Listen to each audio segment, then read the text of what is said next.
Voilà, et réaction il y a quelques instants donc du CSA, le Conseil supérieur de l'audiovisuel, qui a décidé de mettre en demeure Sud Radio pour propos discriminatoires à la suite de cette émission. Alain Jakubowicz, bonsoir. Bonsoir. Merci d'être avec nous. Vous êtes le président de la LICRA. Quelle est votre réaction quand vous entendez ce qui s'est passé sur Sud Radio ? Écoutez, c'est une invitation à ce type de dérapage. Enfin, c'est tellement patent. Il y a une responsabilité du meneur de débat, mais il faut aller plus loin. Il y a une responsabilité de la chaîne. C'est ce qu'on veut. On cherche de l'audimat, on veut provoquer. Il est évident, quand on pose la question, y a-t-il un lobby juif ? Les gens ne vont pas répondre non, il n'y a pas de lobby juif. Il est évident que l'on va chercher des gens qui vont, parce que c'est une idéologie, parce qu'effectivement l'antisémitisme est toujours présent dans notre pays. Évidemment, c'est ces gens-là qu'on va chercher, c'est cela qu'on veut, c'est cela que veut la chaîne. C'est une chaîne qui, aujourd'hui, depuis très peu de temps, diffuse au plan national. On veut provoquer, on a voulu cela, on l'a obtenu. Bon, le CSA réagit. Voilà, je crois que les choses... Mais il faut quand même signaler la responsabilité énorme de ces gens-là, qui sont d'une inculture effroyable. Ce personnage, ce meneur de débat, est indigne de mener un débat. Quand on va chatouiller les mauvais penchants de l'homme, je suis désolé. Et heureusement, il y a Michel Cardoz qui relève le niveau et qui vient dire non, attendez, ce n'est pas acceptable. Et ce à quoi nous avons assisté est à la fois désespérant, puis donne un peu d'espoir quand on voit effectivement deux co-animateurs qui s'affrontent sur le plateau. Pascal Bataille, vous désolidarisez de Sud Radio ? Absolument pas. Je suis totalement, non seulement solidaire, mais je suis fier de ce qui se passe en ce moment sur Sud Radio. Vous êtes fier de ce qu'on a entendu là ? Je suis fier de ce qui se passe sur Sud Radio depuis que la radio a pris l'antenne le 18 août dernier. Et j'ai le plus profond respect pour vous, monsieur, et pour le combat que vous menez. Et en même temps, je suis assez attristé de vous entendre. Je suis triste parce que je pense que vous savez très bien de qui on parle, et il faut le dire aujourd'hui aux téléspectateurs, de qui on parle. Vous connaissez très bien Mathieu Kettel, qui est le directeur général de Sud Radio, qui est membre de la LICRA, qui est un soutien de la LICRA. Non, laissez-moi parler, je vous ai écouté. Monsieur, je vous ai écouté, laissez-moi parler, soyez gentil. Deuxièmement, que ce soit Michel Cardoz, que ce soit moi, on a des engagements humanistes depuis de très longues années, enquêter sur qui on est, sachez qui on est, et vous verrez qu'on a de leçons d'antiracisme. Si, c'est le sujet, justement. C'est le sujet, laissez-moi finir, s'il vous plaît. Je vais juste aller jusqu'au bout, très gentiment, de ce que je veux dire. Je suis triste parce que des gens comme vous devraient justement avoir un combat très différent. Vous menez un combat qui est un combat formidable, qui est celui de l'antiracisme. C'est le même combat que nous menons à Sud Radio, qui est le combat de la liberté et de la liberté d'expression.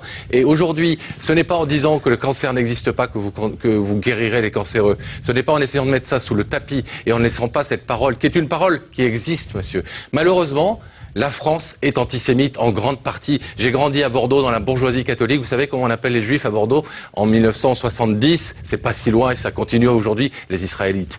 J'ai grandi dans un pays qui est un pays homophobe. Chaque fois que sur TF1, dans Y a que la vérité qui compte, je faisais une émission où je montrais des homosexuels qui s'aimaient comme des gens normaux. Ils s'aimaient simplement, ils se le disaient. C'est pas pour ça qu'il faut donner la parole aux homophobes et aux racistes. Un million de téléspectateurs, monsieur, en montrant des homosexuels. Si vous niez cette réalité, vous allez à l'encontre des intérêts que vous défendez. Je parlais tout à l'heure d'inculture. Non, c'est faux. Et vous venez... Non, attendez, on laisse répondre à on va parler d'Éric Mazin, on va parler de vous. Vous voyez ? Dans l'inculture. Expliquez-moi, on n'a malheureusement pas le temps, en quoi le fait de dire que les Juifs sont des Israélites serait antisémite. Et là, vous venez de signer vraiment l'exemple topique de l'inculture et de la gêne qui est la vôtre par rapport à un certain nombre de choses. Moi, je vais vous répondre très simplement. Vos accusations, je vais vous répondre. Sont totalement mais attendez, c'est pas une accusation. Je vous dis que vous êtes inculte. Vous savez très bien ce qui est sous-entendu quand on appelle les Juifs les Israélites. Ça veut dire qu'on n'ose pas dire le mot juif et qu'on cherche des métaphores. Mais je n'ai pas dit que c'était un gros mot. Je dis que dans l'esprit des gens qui le disent, c'est une façon de les qualifier. Au rythme où vous allez. La question suivante. Vous savez ce que j'ai sur la déclaration universelle des droits de l'homme. Qui est la page, si vous parlez tous en même temps, on n'entend personne. Vous le savez, je voudrais qu'Alain Jakubowicz, au rythme où vous allez, laissez-le parler. Puisque tout doit être dit. D'acculture et d'antisémitisme. Mais je vous ai jamais traité d'antisémitisme. On n'en est pas loin. Mais absolument pas. Vous voyez, vous répondez à un procès que je ne vous fais pas. Je dis que vous êtes inculte, ce qui est sensiblement différent, ce qui est effectivement un des éléments qui conduit à... Je vais poursuivre. Je vais poursuivre sur le sujet. Je vais poursuivre. La question suivante que vous allez poser à vos auditeurs, parce qu'il faut tout dire. Il faut tout dire. Est-ce que les Noirs sont ceci ? Est-ce que les Asiatiques sont cela ? Vous ouvrez la boîte de Pandore, vous allez chatouiller. Je voudrais terminer, monsieur. Vous sortez les choses du contexte. Mais non, mais c'est exactement la suite logique des catégories. Vous avez, c'est une vision. Et la LICRA n'a pas toujours fait ça, et c'est dommage que sous votre présidence, elle aille dans cette direction. Je peux poursuivre. Aujourd'hui, vous refusez de voir le cancer. Puisque vous voulez un débat seul, débattez avec vous-même. Moi, je voudrais juste qu'on pose une question. Vous ne me laissez pas parler. Attendez, un instant, s'il vous plaît. Je voudrais qu'on pose une question. Est-ce que ce type de débat, est-ce qu'il doit s'ouvrir sur une antenne? Est-ce qu'on peut poser une question comme celle-là? Est-ce que la question n'est pas, Jean-Marc, attendez, est-ce que la question est une réponse? Voilà, est-ce que poser cette question, c'est pas y répondre? Évidemment. Poser cette question n'est absolument pas y répondre. Poser cette question fait écho à quelque chose qui a été dit, qui a choqué Robert Ménard le premier. Ensuite, Éric Mazet, vous oubliez de le montrer dans le montage, et c'est pas très honnête de votre part, qualifie la personne qui parle et qui qualifie effectivement les Juifs de population qui veulent gouverner le monde. Il lui dit, madame, vous êtes antisémite, on peut pas vous laisser dire ça. Oui, il réagit, il fait son travail. À partir du moment où on fait un appel aux gens pour dire ces propos-là à l'antenne, on peut pas être surpris que les gens disent ces propos à l'antenne. On a demandé aux gens de s'exprimer. Qui est posée, effectivement, ça en réaction à quelque chose qui a été dit, et on demande aux gens de s'exprimer. Et si on continue dans les élites qui confisquent aujourd'hui la parole en France, si on continue de vouloir cacher la vérité, au lieu d'accueillir cette parole et de la contrer avec intelligence, avec des exemples, de cultiver les gens, monsieur, du haut de votre savoir, puisque vous traitez les gens d'incultes. Attendez, je voudrais qu'Alain Jakubowicz réponde à cette question. Est-ce que ce type de questions, on ne doit pas les poser? Mais la question, comme vous le disiez vous-même, la question induit la réponse. Elle est contenue dans la réponse. Il est bien évident que quand vous posez un lobby juif, il peut être intéressant de lui demander d'expliquer pourquoi et de lui expliquer le contraire. Monsieur, vous savez très bien ce qui va être répondu. C'est vieux comme le juif, mais surtout que ça ne vienne pas à vos oreilles. C'est vieux comme le monde. Il ne faut pas que ça vienne à vos oreilles. Mais c'est ça. Vous continuez de vivre dans votre quartier. Le problème qui est posé par cela, effectivement, ça ne choque pas vos petites oreilles, mais ça existe. Vous êtes au contact des vraies réalités, nous ne les connaissons pas. Nous sommes confrontés à ça tous les jours, monsieur. Vous perdez cette notion de réalité. La différence entre vous et moi, c'est que ce qui se passe sur Sud Radio. Alors attendez, non, c'est le droit à la liberté de parole. Et vous croyez qu'on n'a pas la liberté de parole dans les médias? Moi, je voudrais vous faire écouter Sophia Aram ce matin. Dans une démocratie, je voudrais répondre à ça. Dans une démocratie, monsieur, dans une démocratie, dans un état de droit, la limite à la liberté d'expression, c'est la loi. Oui, ça doit clairement être dit. Eh bien, il y a des choses dans une démocratie qui ne doivent pas être dites. Et on ne doit pas inciter les gens à les dire. Il y a des choses qui peuvent être dites et qui doivent être punies. Ce n'est pas exactement la même chose. Mais moi, je ne veux pas punir. Je veux faire de la pédagogie. Je ne veux pas aller à la punition et je ne veux pas que l'on incite les gens à tenir ce type de propos. Alors, je voudrais qu'on écoute maintenant Sophia Aram, s'il vous plaît, Pascal. Je voudrais qu'on écoute Sophia Aram ce matin sur France Inter. Ça va vous faire réagir puisque Sophia Aram a fait un papier ce matin sur France Inter où elle a expliqué que désormais, les cons avaient leur radio et c'était Sud Radio. Écoutez. J'ai entendu. En conclusion, je dirais que même si ce genre de propos n'a pas attendu Sud Radio pour exister, ce qui est nouveau, c'est qu'il semble que maintenant, les gros cons aient une radio bien à eux pour les exprimer. Comment vous réagissez à ça ? C'est une journaliste bobo sur une radio bobo, et c'est bien exactement ce que je dis, c'est-à-dire que effectivement, c'est en méprisant et en refusant de voir qu'il y a une réalité raciste en France qu'on fait le lit du racisme et qu'on va faire une Marine Le Pen à 25% ou plus de voix au premier tour de la présidentielle prochaine, ce qui va me navrer considérablement, parce que moi, ça fait 25 ans, n'en déplaise à monsieur du haut de mon inculture, que je combats contre le racisme de toutes sortes et pas simplement l'antisémitisme, contre tous les racismes. Et je pense que c'est en libérant la parole, comme on essaie de le faire Sud Radio, alors que peut-être, effectivement, une fois de temps en temps, ça déborde. Eh bien, je vais vous dire est-ce que ça a débordé là? C'est pas si malsain que ça que ça déborde. Ça n'est pas si malsain que ça, à condition que derrière, on dise qu'on n'est pas d'accord, nous, et on le dit qu'on n'est pas d'accord, à condition que derrière, il y a des gens qui fassent de la pédagogie. Et c'est votre boulot de la faire, cette pédagogie. Mais Pascal, vous foutez le feu et puis vous nous appelez. Non, je ne mets pas le feu, monsieur. Je ne mets pas le feu. C'est effectivement une répartition du travail qui est très intéressante. J'essaie d'écouter ce que pensent les gens et ça me navre qu'ils le pensent, mais je suis obligé de le constater. Ils le pensent et j'aimerais bien essayer de les convaincre de penser différemment. Voilà ce que je fais.